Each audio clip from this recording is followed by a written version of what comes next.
talk more about retouching layers and the clone stamp and the healing brush in another video.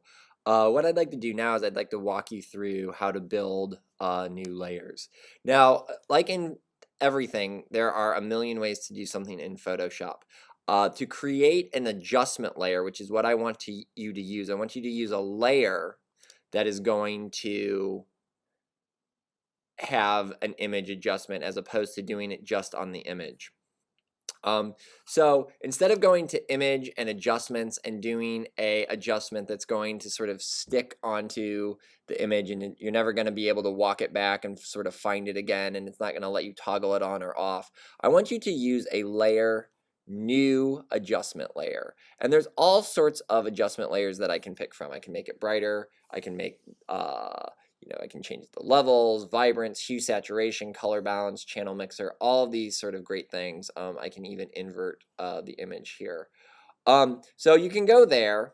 You can also go down to one of my favorite icons in Photoshop, which looks like the most delicious sort of half and half black and white cookie. If I click onto this gives me that same menu. So instead of going up to layer, new adjustment layer, I can get them there. But Photoshop has really done a great thing and made a adjustment layer panel. So what I'm going to do is I'm going to create all of my layers in the adjustment layer panel over here.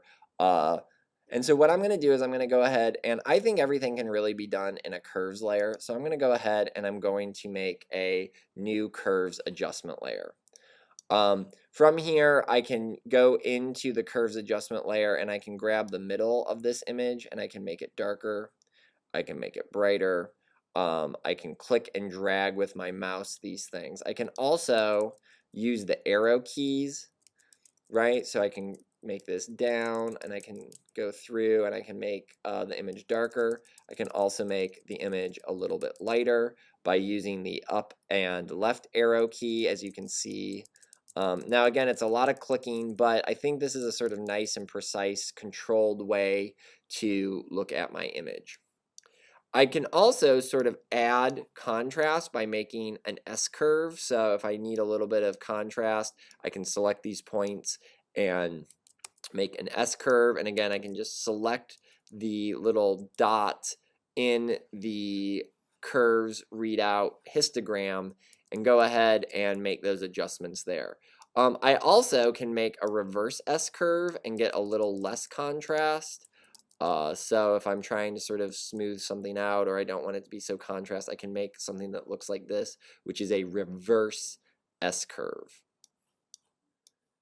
So I'm going to maybe drop this down in the highlights a little bit, maybe drop this down in the shadows a little bit. You'll also see that I've got my shadow information here and my highlight information here. So this is going to affect the shadows. This is going to affect the highlights. What I want you guys to sort of understand now is that once I get the brightness and contrast dialed in, I can actually also do my color adjustments in here. So if I drop down this from the RGB, there's a red, green, and blue system, so just like our RGB. So if I think that this is a little too cyan, which I do, I can go in to the reds knowing that the opposite of red is cyan, and I can actually either increase the cyan or decrease the cyan in this image. By going down in the reds, I'll increase the cyan. Maybe that looks good to me. I can now maybe go into the blues and warm it back up by dragging. The opposite of blue is yellow, so I can go in and sort of fine tune that.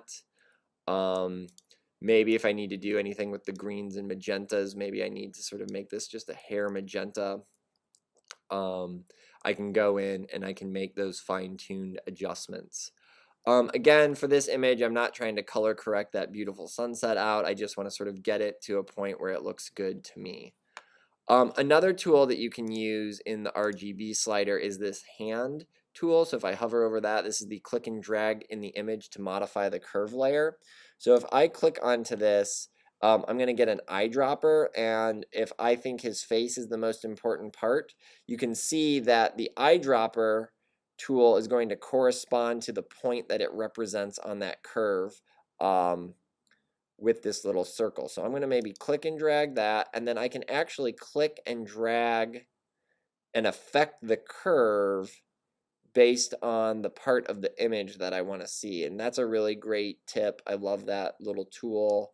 It's super fun. And then I can just click it again to undo the thing. So again, I'm going to do most of what I can do in a curves adjustment layer.